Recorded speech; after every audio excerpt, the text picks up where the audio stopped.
Quando é um desserviço. Parte final. Falácias, fofocas. Vejam, quando você fala de alguém que filosoficamente você entendesse que é você lá fora, errando ou acertando, e você insistir em falar desse sem ele estar presente para se defender, e ainda não está presente nem a nível virtual, que piora muito mais a situação, você está praticando um desserviço. Talvez na entrelinha um crime evolucional existencial. Porque tudo aquilo que não vem para melhorar, vem para piorar. E se você pegar incomodado com você lá fora, que eu chamo de o outro, e pegar e o humilhar, né, publicamente sem ele estar presente, por exemplo, rotulá-lo, vamos dar exemplos de rótulos: manipulador, ele é bruxo, sendo que você não entende o que é a palavra, etimologia.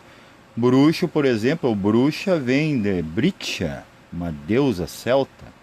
A mesma conotação de Maria, Kundalini, Minerva, Prakti, Shakti.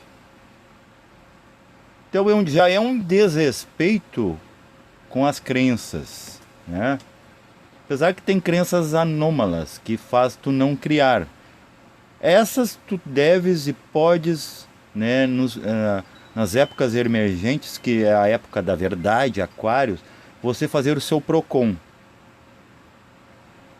Mas PROCON não é você colocar fogo.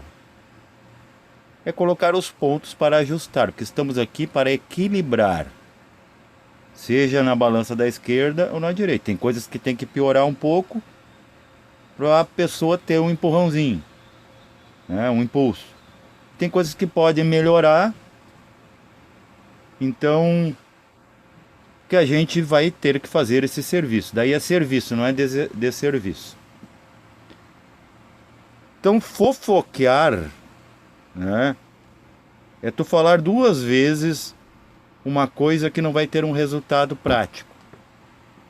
Você falar inbox de alguém, né? Você falar de alguém que apenas o ofendeu. Por exemplo, você pegou a chave de fenda, em vez de parafusar o outro, dar uma dica para o outro, você trouxe a chave e furou seu próprio peito, né? Isso é um desserviço. Por quê? Porque você está apenas avaliando, né, querendo vantagens de se sair favorável, confortável, só a partir da perspectiva de si mesmo. Você não está cobrando algo que é do coletivo, porque você ainda não entende que você é o coletivo. Então a fofoca, ela é gravíssima. Ela inclusive é outra das sugestões que eu daria se eu tivesse vínculo político. Ah, mas daí você ia colocar muitas regras. Não, porque é o seguinte: a gente já se ofende e leva as pessoas para o tribunal por coisas que elas não quiseram realmente dizer.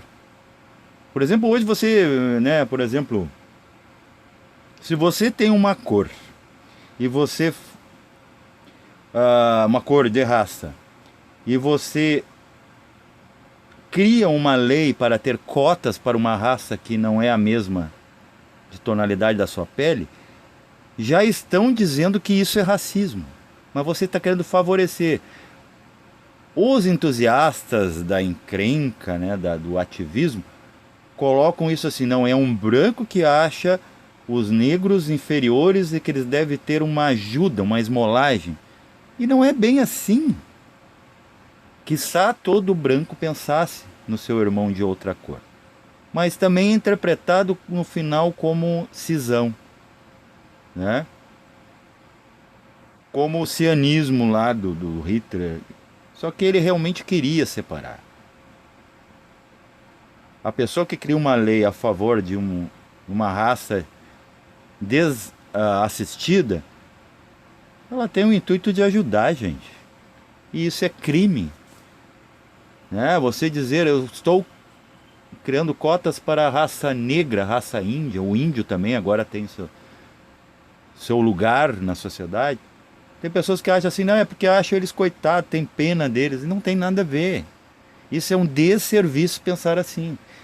E é um desserviço que é o mais tórpido do troço, que parece um vício tóxico, é que o desserviço é em você que está acontecendo. E você respinga nos outros.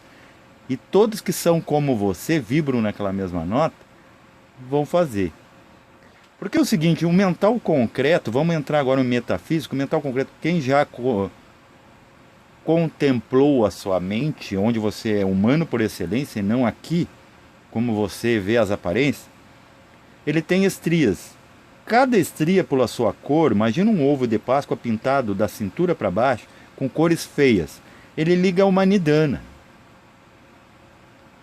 Nós temos 7 nidanas, que liga 7 planos inferiores do plano astral. E temos 7 escandas que ligam a 7 planos superiores do mental. É quando você raciocina. Mas não podemos parar na razão, porque ela é muito rasa.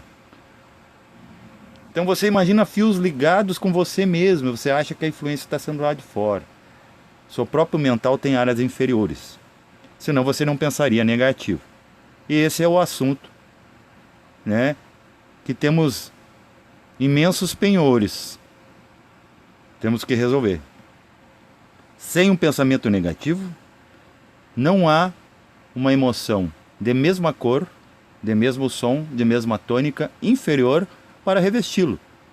Porque a emoção é a tinta que, ou o reboco, muitas vezes, dependendo da densidade dessa emoção, que firma uma parede apodrecida. Ela vai romper igual com o tempo. Apesar que nesses planos não tem tempo, mas a gente está fadado a colocar a mente como o cérebro, e o cérebro sim conta o tempo. Faz sinapses, porque ali está a pineal, que inclusive é a que nos alerta. Ó, amanheceu, abra os olhos. Anoiteceu, é hora de dormir. Toda essa mecânica tem que ser muito técnico para entender, ele tem que ser prático, pragmático, empírico. Senão nós vamos estar também fofoqueando sobre conhecimento, tirando de terceiros, teoria, né? Teoremas, teorebas, que são a prática de terceiros colocar encapsulado na letra, e depois a gente, sem a prática, a gente jamais vai evidenciar qual é a origem prática daquela teoria, que ela pode morrer, ela pode ser sepultada e não vai ressuscitar no terceiro dia, encarcerada numa literatura, num documento, numa carta revelação, numa revelação bíblica. Tem que ser evidenciado. Você pode tirar 10 anos de arquitetura e não conseguir, né, você não ter desenvoltura para pregar um prego na parede. Você querer pregar prego numa parede de concreto, porque você não é prático, você não entendeu a teoria. Sendo que para você penetrar numa parede de concreto, você precisa de primeiro, as ferramentas corretas. Uma furadeira elétrica, uma bucha e um parafuso. Daí você segura alguma coisa na parede. Senão, aí que a teoria é um desserviço. É pregar prego na parede. Vai entortar o prego e vai estragar a parede e não vai firmar nada. Essa é a senhora teoria. Então você falar, por exemplo, do presidente sem ele estar sabendo que você está falando dele, falar da vacina, falar de alguém, e isso só incomoda, é isso que você está queixando, esse PROCON ideológico, não é nem constitucional nem filosófico, ideológico, porque é só você que está incomodado e está cobrando. Você não está cobrando algo do popular, apesar que tem muita gente que cobra a questão da vacina. Tem os medocratas e os libertocratas, que, né, aqueles assim, não vamos tomar a vacina porque é bom para o coletivo, para a humanidade, para a gente permanecer. Mas permanecer para quê? Nós temos que ter essa resposta. Permanecer porque é bom viver. Não apenas por existir. Que medo é esse? O que nos aguarda do outro lado de si mesmo que temos medo? Nós temos que entender o processo. Temos que permanecer porque é um projeto que deve existir. É uma possibilidade que deve existir, que é o projeto humano. E a gente só existe quando existe o outro, coletivo. Então, tudo que a gente cobra de si mesmo é um desserviço. Agora, quando a gente cobra para o holos, por exemplo, você cobrar um match medo, e você não tem medo, então quer dizer, você está se sacrificando, cobrando algo que pode prejudicar aqueles que têm medo. Então isso já não seria fofoca. Não seria fofoca que você está pregando. Não é fofoca, não é um eco. 2 vezes falar é um desserviço. Agora, se você falar sendo firme e vindo com contrapontos e pontos bem costurados, você está ajudando o holo. Mas o outro deve saber que você está incomodado e que ele está, de alguma forma, prejudicando o holos. O que não pode acontecer é de você falar e o outro não estar à parte. Falar em box, falar com a vizinha no muro, falar do presidente sem... Então por que você não une uma turma, já que a gente é fadado ao social, a gente somos seres sociáveis? Faça como eu. Nós queria resolver um problema de falta de luz sem precedente aqui na roça. Convidei todos os meus amigos, aqueles amigos de bar, amigos de mercados, vizinhos. Vamos fazer um abaixo-assinado, dar na mão do prefeito que reside nesse bairro, para nossa sorte, muito mais flexível com a comunicação e o contato presencial. Com esse ser importante que nós votamos, ele está lá por causa de nós, então ele não tem culpa de estar lá, porque é produto segundo demanda. Fazer um abaixo-assinado para que o prefeito ou troque o serviço de manutenção elétrica da rede de energia dessa cidade, ou ir cobrar, né, com mais ardilosidade aquele serviço que é caro e não tem um retorno favorável. Então é isso que a gente tem que fazer. A gente faz isso em grupos de WhatsApp. A gente pergunta: o que você acha da dissertação do fulano que diz assim, assim, coloca regras onde não tem? As pessoas ficam mudas porque elas temem. É um outro desserviço. Ter medo, e é um desserviço para o outro, porque ele, se descobrir que ele é temido, que ele é respeitado, com os seus argumentos sem precedência holística,